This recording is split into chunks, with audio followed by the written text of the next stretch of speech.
साथ खुलेआम खुलकर विरोध कर रहे हैं। ऐसा है कि एक तो सुख की बात है इसमें और एक दुख की बात है। सुख की बात यह है कि बिल्कुल सही हुआ, वंदे मातरम को गाया जाना भारत के हर नागरिक का कर्तव्य है, उसको गाना ही चाहिए। लेकिन दुख की बात यह है कि अनिवार्य करना पड़ रहा है। 78 साल की आज़ादी के बाद भी जिस गीत को गा गा करके हमने देश की आज़ादी प्राप्त की, उसी गीत को गाने के लिए 78 साल लग गए कि लोक भावना बना दी जाए, लेकिन नहीं बन पाई। और आज 78 साल के बाद हमको उसको अनिवार्य करना पड़ रहा है। इसका मतलब है कि कोशिशें नाकाम हो गई। कुछ लोग हैं जो इस धरती को अपनी मातृभूमि मानने को तैयार हैं। अगर वो मातृभूमि मानते तो उनको वंदे मातरम कहने में कोई दिक्कत नहीं।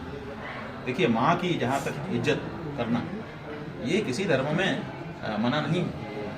इस्लाम के मानने वाले जो मौलवी हैं, उन्होंने ही हमको बताया कि मोहम्मद साहब ने कहा था कि किसी ने उनसे पूछा कि जन्नत कहाँ है, तो उन्होंने कहा तुम्हारी माँ के चरणों के नीचे है।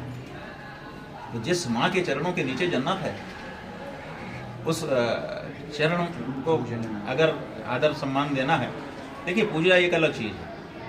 पूजा का मतलब है, इस्लाम में ये कहा गया है कि हम एकेश्वरवादी हैं, अल्लाह के सिवाय दूसरा कोई पूज्य नहीं है, ऐसा उनका अपना दर्शन है।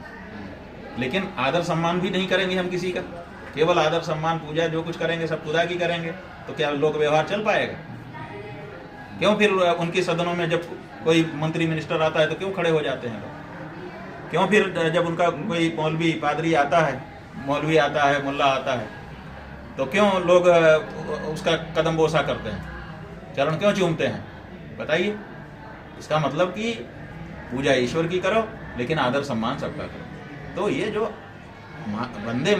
बंधन शब्द है, ये आदर सम्मान का शब्द है। तो इसमें क्या बाधा होनी चाहिए? जब आप अपनी माँ का कदम बोसा करते हो, भारत में भी, पाकिस्तान में भी, बांग्लादेश में भी, और जहाँ जहाँ भी हम लोगों ने मुसलमान का अध्ययन किया, वहाँ सब जगह कदम बोसा होता है। अपने अम्मी जान के कदम चूमते हैं वो लोग और कहते हैं कि हम आपका सम्मान करते हैं। एक और हदीस है, उसमें ये कहा गया है कि प्रश्न हुआ कि हमारा जो सम्मान है, सबसे ज़्यादा सम्मान हम किसको प्रति व्यक्त करें? तो आवाज़ आई माँ। तो दोबारा पूछा कि हम अपना सबसे सर्वाधिक सम्मान किसके लिए व्यक्त करें? आवाज़ आई माँ। कहा फिर आवाज़ आई माँ। फिर चौथी बार जब पूछा तो आया पिता। इसका मतलब है कि माँ माँ माँ, सर्वाधिक आदर सम्मान प्रकट करने की अगर कोई जगह है वो माँ है।